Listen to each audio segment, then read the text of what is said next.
So today's topic is regulation. As you can see, I make these videos in a ute, a tradie, I do solar battery. Does it mean I believe in climate change? No, climate change is a hoax. Make you live in a pod, eat bugs and be happy. No, that's the only purpose of that agenda. But there is climate change. It's called deforestation and concretification. Think of your lawn. You hose your lawn, stays green for a week, so that it doesn't flood, it soaks it up and it stays green for a week. You remove that grass, think of it as a miniature forest, and put concrete there. Now if you hose that concrete, we got an instant flood, so you got floods, and it dries out half an hour in the sun, and now you got drought. And so imagine what happens when you replace forest with concrete. All the suburbs got monument coloured block tiles, black bitumen roads, car parks. The blocks are very expensive now, so they have a miniature little block of land with a big house on it, and all the overhead is just black concrete. And they get heat waves, particularly in Sydney. And they go, oh, climate change. No, you're a dickhead. Anyway, that's greenhouse effect. You know what how a greenhouse works? Sun heats the surface, and they trap the air in physically with a pane of glass. CO2 is not a pane of glass. It's gas. It doesn't trap anything. It just floats around with all the other gas, oxygen and nitrogen, except in much smaller quantities, like 0.04, 0.03%, something stupid. Negligible nonsense. So that's how greenhouse works. Traps the air to stop it getting away from the surface so it can continuously heat. So don't believe, just do some maths and you'll realise that the truth is very easy to see if you think about it. Not many people think about it. They believe in climate change, they're morons. So, okay, moving right along. Let's talk about the grid, solar batteries. Why are we getting rebates? Is there an evil scheme behind it? Why not? Governments can't trust them.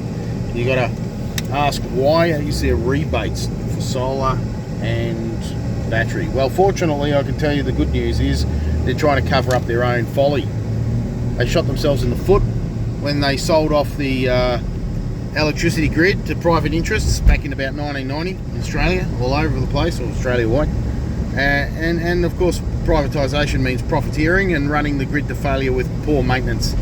To get the grid back Australia-wide to 1990 levels of competency or performance of the grid, then at the time, Ergon Energy of Queensland did a study and found Australia-wide you'd have to spend $100 billion to get the grid back to where it was, back to par, best grid in the world back then.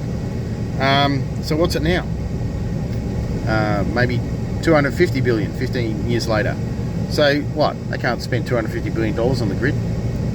So what they do is they give us rebates for solar and battery. Initially, solar was great back in 2010 because it was only a 1.5 kilowatt system, and that worked really well to offset overloads and brownouts or blackouts in summer caused by everyone turning on their air conditioning on a hot day, because they were solar generated at the same time as the air conditioner was running. However, more recent years, solar is everywhere, and now we've got the opposite problem. Too much generation, not enough use on hot days, or particularly a day like today, perfect sunlight, only 24 degrees, so no one's turning the aircon on. We've got too much generation, so now the voltage is rising around the grid because it runs a failure. It's a piece of shit grid. So what they do, well, now they give us subsidies to put batteries in to regulate the power, to stop brownouts during high excessive use, and also shutdowns during over voltage from excessive generation. So really, they screwed up, and now I think all these privateers, all these multinational companies that take our money and don't spend it on the grid and run it to failure, they shot themselves in the foot, and they're going to disappear, and everyone's going to self-sufficient. So there's no evil agenda. They're not going to drain your battery and make you pay for it in the middle of the night to sell to your neighbour at a ridiculous price. No, they just fucked up. And so how much is the grid now downgraded over what? 35 years of privatisation? Well, if it was $100 billion in 2010, it's probably now, 15 years later, I'd say with inflation and blah, blah, blah, blah, blah, I'd say probably over 200 billion, maybe 250 billion dollars, I'd say, in the red.